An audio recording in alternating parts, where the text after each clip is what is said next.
or even death. This is exactly what we want to avoid on the escaping choke. When you do escaping choke, you have to react immediately. As soon as you feel the hand on your neck, the reaction has to come.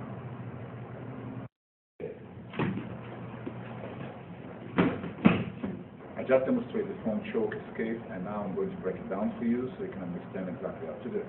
Sure. First thing to remember is the action-reaction time. Assume that any opponent put his hand on your neck, you have to react immediately. As you saw before, it could be very dangerous to let his hand there freeze and do nothing. It takes some training to work on action-reaction. In one of our future tapes, we will work a lot on drills to work on action-reactions.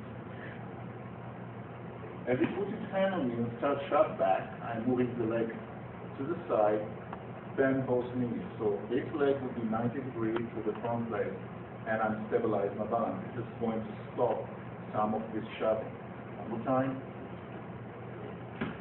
At the same time, as I'm moving backwards, I'm doing at the same time two moves. One, I'm moving the right shoulder with the right leg to the side. So all my body's turning. If you just pay attention to me now, without him holding me, it's going to be this way.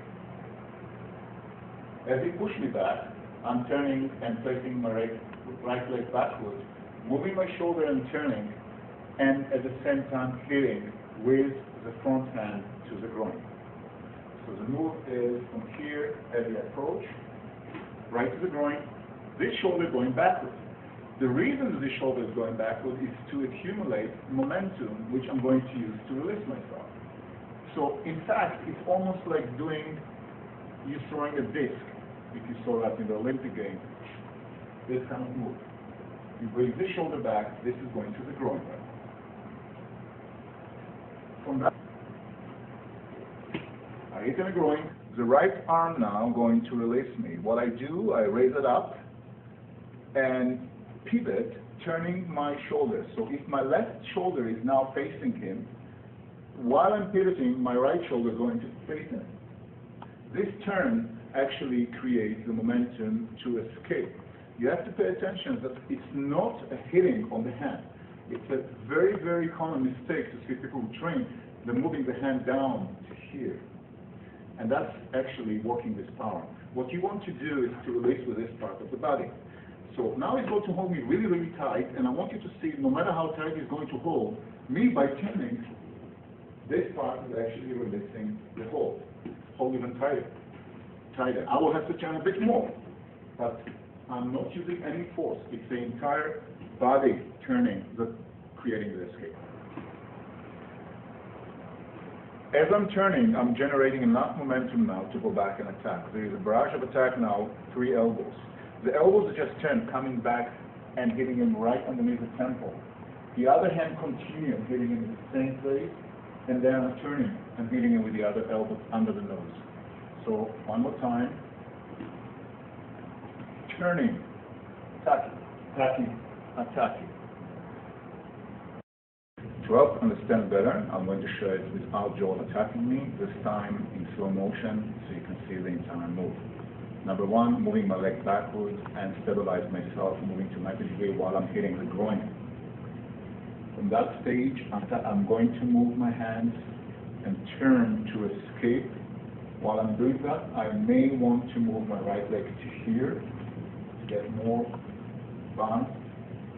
Now I'm turning and hitting with the elbow, the other elbow follow, and the other elbow follow. What you just have seen was called the windmill escape, which we're going to use the same under different circumstances. When the guy choked you from the side, and later on from the back, we're going to use the same escape. Let's look at that.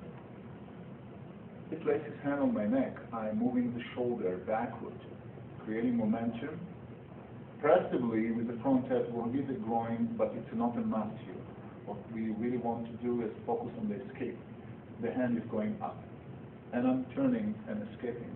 From here, the attack will be just as we did before. Choke from the side, I'm moving my shoulder backward. The shoulders are close to him, moving backward. Clear it under his hand. Moving my hand back, all the way up. Turning and coming back with the elbow to the face. What I'd like to emphasize now is basically the rotation of the shoulder. If you pay attention to the shoulder, no matter if it's holding your neck, your shoulder still can move. Hold me tight now. My shoulder can move backward. And when I lift it up and turn, it's going to release. Hold even harder. Even harder. And Joe is a very strong man. Obviously, we don't want to take chances. So when we do that, we're using the entire movement with the hand as we learned before. Obviously, when we train, we have to train right and left. We equally have to train always right and left. You never know when you're going to be attacked and from what direction. Training from both sides will not just going to help you to be prepared better, but basically going to work your balance in the muscle properly, so you won't develop only one side, and the reflexes will be equally good.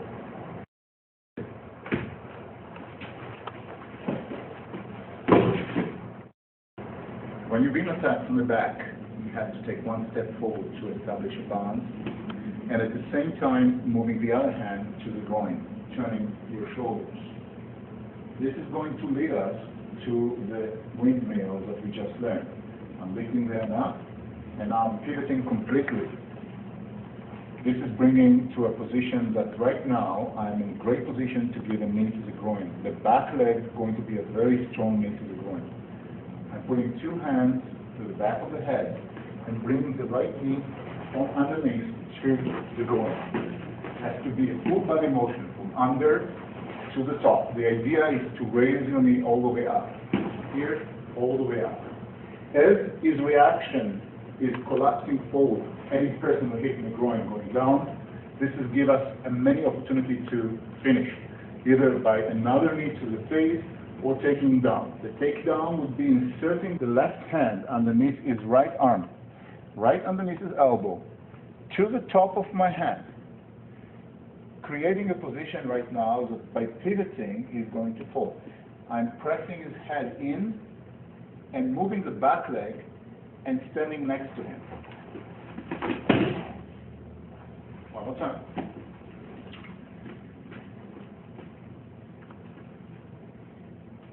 The hand that's holding the back of his shirt going to push his head down. The other hand going to be inserted underneath his armpit to the top of my hand. If you look right now, because his head is pressed down, as more I leave this part, he starts losing balance. But if I pivot and move the back leg, standing, facing the opposite direction completely to here, that will take him out of balance. We're going to use a windmill escape when somebody is pushing us. This time we're going to use half windmill with a specific way to move with your legs. Let's pay attention to a situation that the person is coming and choke you, but not just choke you, shove you and push you back. My student Joel is coming now and trying to push me while he choke me, which is very common. One more time, just really push me. Okay. Walking back is not going to help you unless you do a specific move with your legs. What you want to do is when he push you, you want to move one of your legs, it doesn't matter if it's going to be the left or right, in a semicircle and turn. So from here to here, or from here to here. When you start this motion, you can at the same time raise the hand and do the windmill. This time half windmill will do the job. Let's pay attention now to the leg and the half windmill at the same time. Usually the pressure of is pushing creates a situation that is keep moving on. What I want to do is keep turning. So this time he is moving and I'm turning, which helped me now to finish.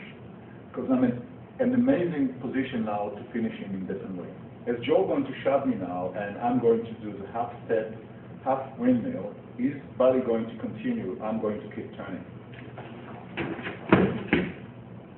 And that means that basically after I took one step with my left foot 90 degrees backwards, the next step will be with my right foot here. So it is left and right. And now I'm facing the opposite direction, or the same direction I was facing before. Okay, one more time, let's pay attention to the legs. Only the legs work right now. 1 and 2. Joel continue with momentum forward, and I'm going to follow up with finishing. I'm putting my both hands together this way, create momentum,